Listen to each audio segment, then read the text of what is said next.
गोवर्धन पूजा की कहानी।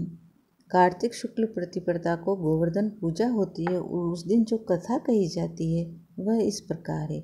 एक बार महर्षि ने ऋषियों से कहा कि कार्तिक शुक्ल प्रतिपदा को गोवर्धन व अन्नकूट की पूजा करनी चाहिए। ऋषियों ने महर्षि से पूछा कि अन्नकूट क्या है और गोवर्धन कौन है, इनकी पूजा क्यों तथा कैसे करनी चाहिए, इसका क्या फल होता है तथा इसका क्या विधि विधान है। तब महर्षि बोले कि एक समय की बात है, भगवान श्री कृष्ण अपने सखाओं गोप ग्वालों के साथ गाय चराते हुए गोवर्धन पर्वत की तराई में जा पहुँचे।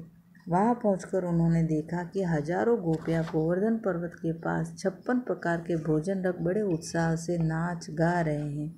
श्री कृष्ण ने इस उत्सव का प्रयोजन पूछा तो गोपियों ने उनसे कहा कि हे माधव, आज तो घर घर में उत्सव होगा, क्योंकि वृतासुर को मारने वाले मेघों व देवों के स्वामी इंद्र का आज पूजन होगा, और इस पूजा से यदि वे प्रसन्न हो जाएं तो ब्रज में वर्षा होगी, जिससे कि अन्न उत्पन्न होगा तथा ब्रजवासियों का भरण पोषण होगा।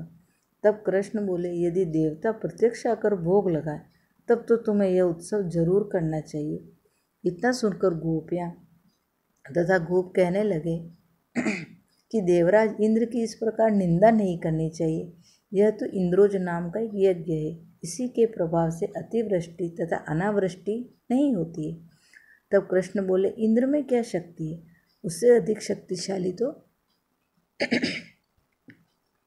हमारे गोवर्धन पर्वत है। इनके कारण वर्षा होती है।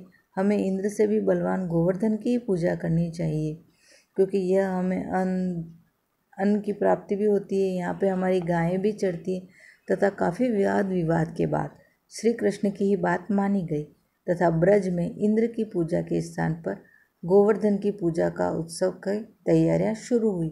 सभी गोप ग्वाल अपने घरों से पकवान ला लाकर गोवर्धन की तराई में जमाने लगे और सजावट करने लगे तथा श्री कृष्ण भगवान की बताई विधि से पूजन करने लगे। उधर कृष्ण ने अपने अधिदैविक रूप से प्रव्रत में प्रवेश करके ब्रजवासियों द्वारा जो भी पदार्थ भोग स्वरूप रखे गए थे सबको खा लिया तथा सभी को आशीर्वाद दे दिया। सभी गोपाल अपने यज्ञ को सफल जानकर बड़े प्रसन्न हुए। नारद मुनि इंद्रोज यज्ञ देखने की इच्छा से ब्रज गांव में आए तो उन्हें पता लगा कि इंद्रोज यज्ञ तो स्थगित हो गया है तथा गोवर्धन पूजा हुई है। इतना सुनते ही नारद जी इंद्रलोक पहुँचे तथा उदास होके बोले, गोकुल के निवासी गोपों ने इंद्रोज बंद करके आपसे बलवान गोवर्धन की पूजा शुरू की है, और आज से यज्ञों आदि से उनका भाग तो हो ही गया, और यह भी हो सकता है कि किसी दिन सभी भक्तजन कृष्ण की प्रेरणा से आपके राज्य पर आक्रमण कर दे और आपके इंद्रासन को प्राप्त कर ले। नारद जी अपना काम करके चले गए थे और अब इंद्र क्रोध में लाल पीले हो गए थे। अधीर हो उन्होंने मेघों को आज्ञा दी कि वे जाकर इतना बरसे कि वहाँ पर प्रलय सा दृश्य उत्पन्न हो जाए। मेघ ब्रजभूमि पर जाकर मूसलाधार बरसने लगे तथा सब गोप ग्वाल सहम कर कृष्ण की शरण में गए। गोप गोपियों की करुण पुकार सुनकर कृष्ण बोले, तुम सब गोवर्धन पर्वत की शरण में चलो, वह सबकी रक्षा करेंगे।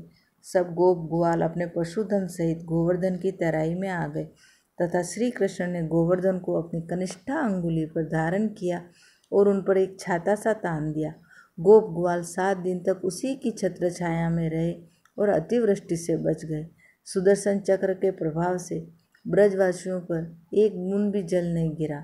यह चमत्कार देख ब्रह्मा जी द्वारा श्री कृष्णावतार की बात जानकर इंद्रदेव अपनी मूर्खता पर पश्चाताप करते हुए श्री कृष्ण से क्षमा याचना करने लगे, और श्री कृष्ण ने 7वें दिन गोवर्धन पर्वत को नीचे रखा और ब्रजवासियों से कहा कि अब तुम प्रतिवर्ष गोवर्धन पूजा कर अन्नकूट का पर्व मनाया करो।